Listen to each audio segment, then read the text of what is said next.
mas queria agradecer aqui o convite que foi formulado especialmente para a Patrícia Tomaskin, é uma satisfação estar aqui. Agradecer a presença do vice-presidente da CONIB e ex-presidente da Federação Israelita do Rio, advogado colega Paulo Maltz.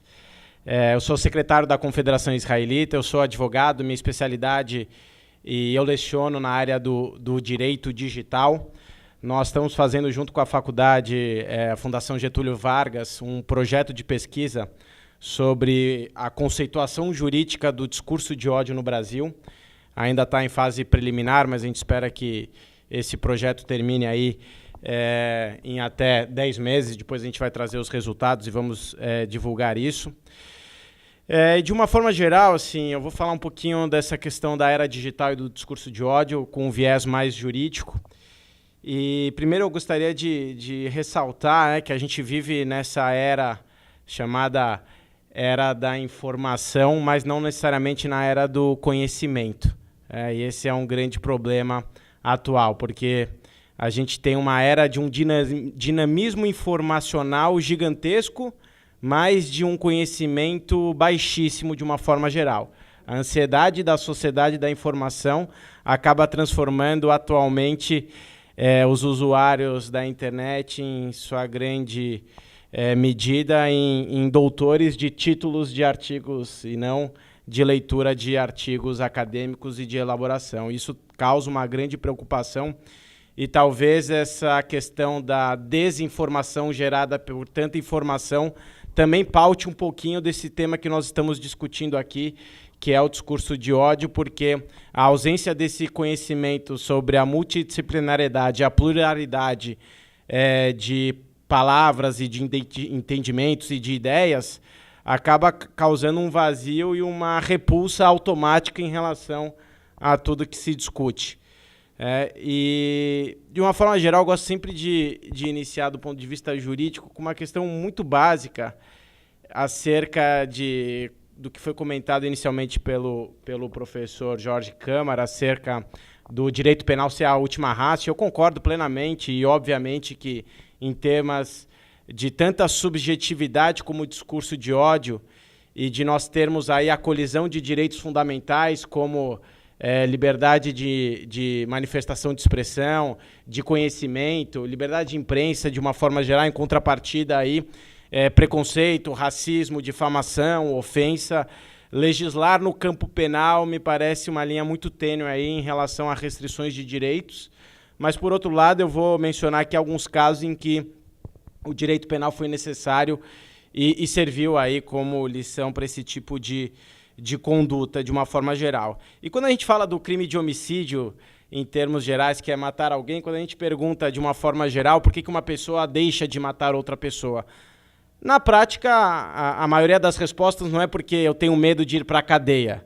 A resposta é que nós temos freios morais que nos impedem de matar outra pessoa, ou seja, a gente sabe o potencial lesivo daquela conduta, a gente sabe a dor e o sofrimento que determinada conduta causa em relação à humanidade. Mas se a gente fizer uma outra pergunta aqui, quem já baixou uma musiquinha sem pagar direitos autorais?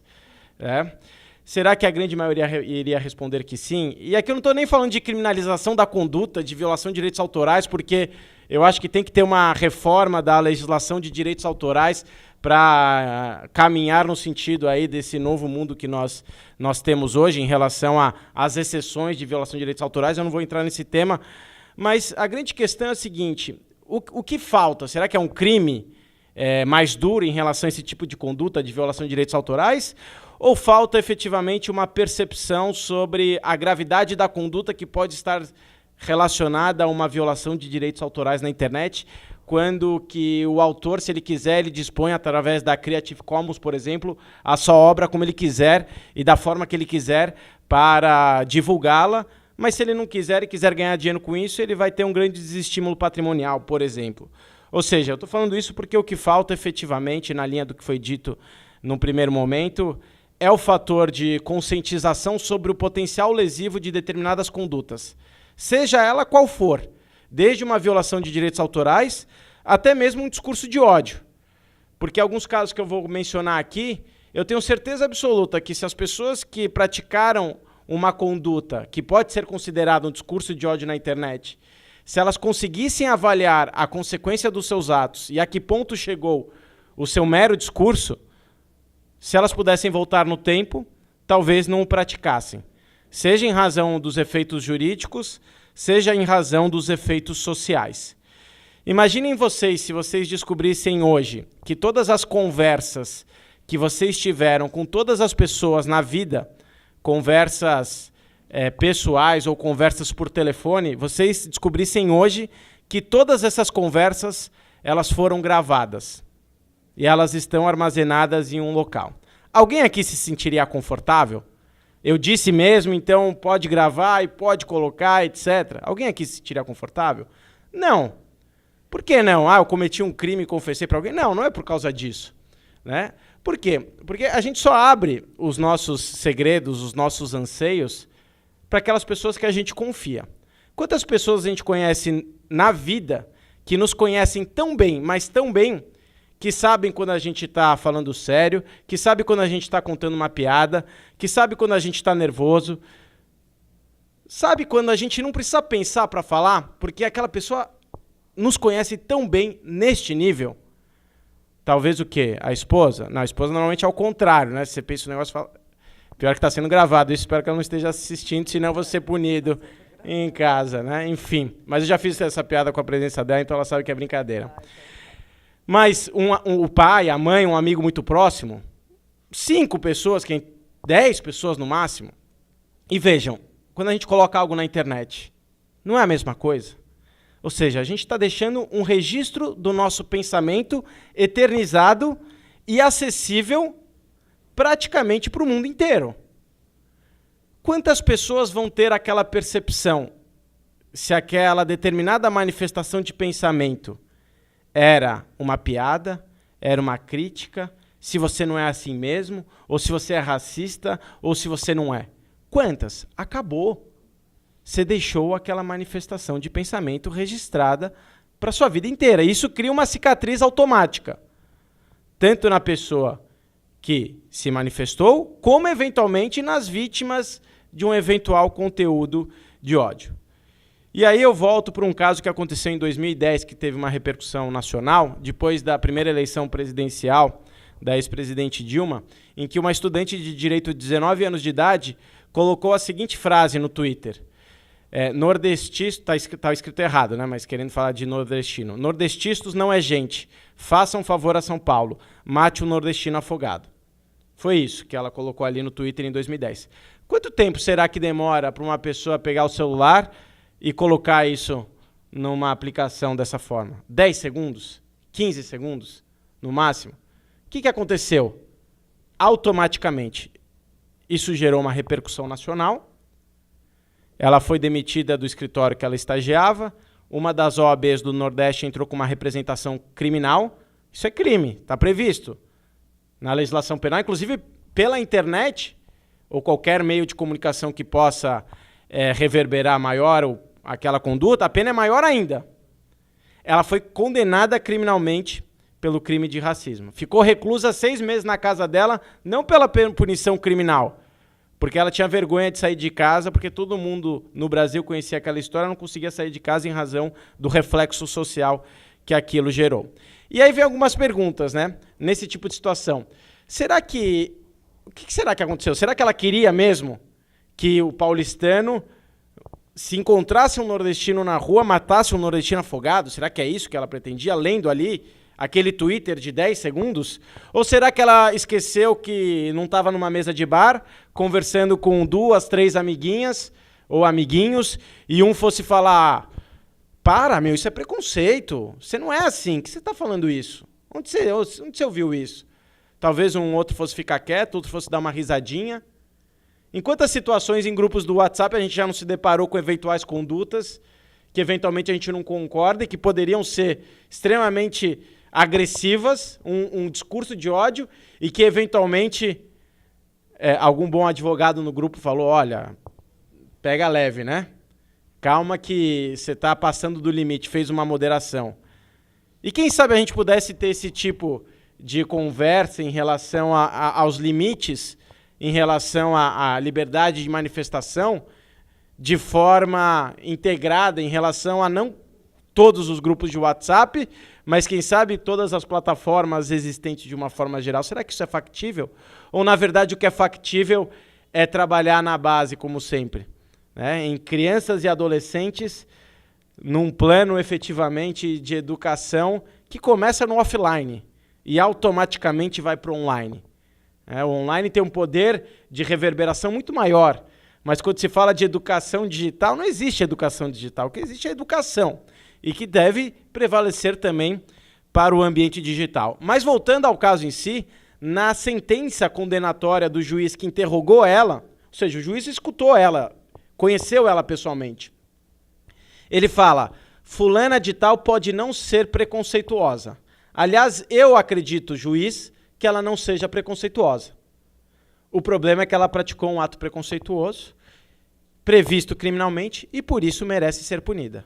Foi condenada e, inclusive, o juiz ele atenuou a pena dela nesse caso em razão dela ter, do reflexo moral da conduta dela ter ficado 6 meses reclusa na casa dela. Um outro caso que me chama a atenção, em 2014, quando o professor Alexandre estava conversando sobre linchamento, o caso que aconteceu no Guarujá, em razão de uma matéria postada numa página de uma comunidade dentro do Facebook, colocando um suposto retrato falado de uma suposta pessoa que praticava magia negra com criancinhas. Não falava o nome da pessoa nem nada, mas tinha um retrato falado ali. E uma determinada comunidade daquela localidade do Guarujá acreditou que aquele retrato falado fosse de uma moradora daquela região.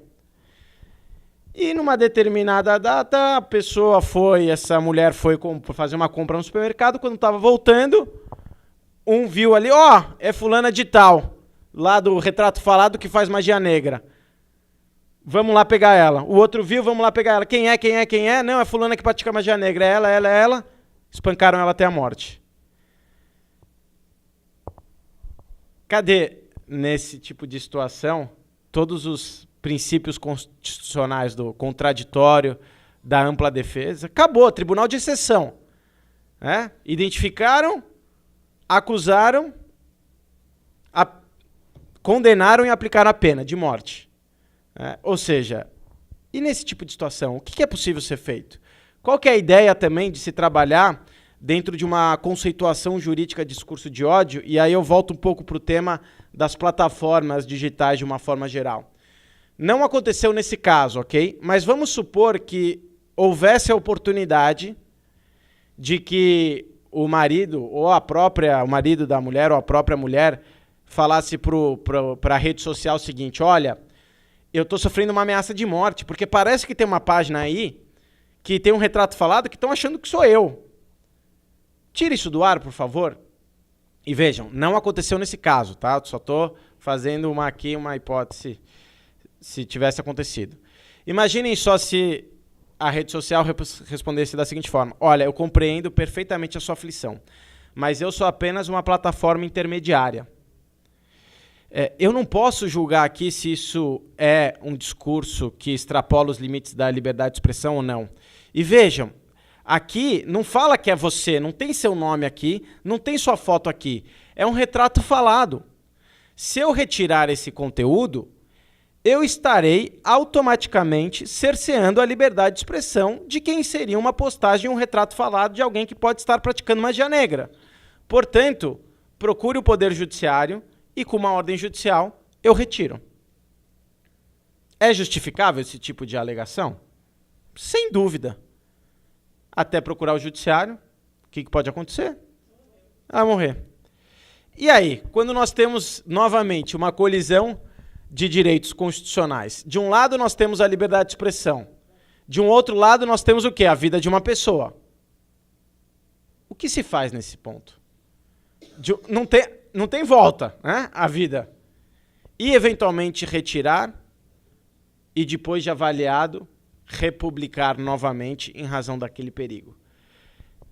São nessas circunstâncias que, na minha opinião, tem uma plataforma de acordo com seus termos de uso, porque existe, a gente faz um contrato. Por mais que ninguém leia na hora de dar o clique ali, nós aceitamos um contrato de prestação de serviço. E nesse contrato tem ali os termos de uso. E esse tipo de conteúdo, usualmente, falando aí em hate speech, é vedado. Então, a partir do momento em que se tem uma ciência de um conteúdo que é vetado de forma contratual, automaticamente a plataforma tem completa gerência sobre a possibilidade de retirar ou não aquele tipo de conteúdo. Tanto é que na Europa, em razão da grande discussão que se tem desse assunto atualmente, diante dos atos terroristas que vêm sendo praticados, é justamente plataformas, ou vocês começam a avaliar, a identificar e a restringir esse tipo de conteúdo, ou a gente vai forçar por lei vocês fazerem isso. E tecnologicamente, isso é muito possível de ser levado a efeito. Isso é factível. Tá? Então, o que precisa ser identificado de uma forma geral? Será que todos esses termos de uso das principais plataformas estão prevendo ali juridicamente uma conceituação de um discurso de ódio compatível com a legislação, nesse caso nosso nacional? E mais, será que estão aplicando no caso concreto? Eu estou falando isso de uma forma a ter uma solução paliativa em relação a esse nosso assunto, que é muito maior como um todo. Não se trata aqui de demonizar a tecnologia de uma forma geral. Eu sou um usuário contundente de todas essas tecnologias que são muito boas. A internet não é boa nem é má. A internet é um espelho da sociedade. Pura e simplesmente isso. Então, a gente precisa trabalhar com base nesses princípios desde o início, em termos de educação, primeiro para a gente mitigar de forma completa esse tipo de discurso. E aí, só para finalizar, eu gostaria também de pegar um ponto aqui da fala do professor Jorge Câmara, em relação a pensar no outro.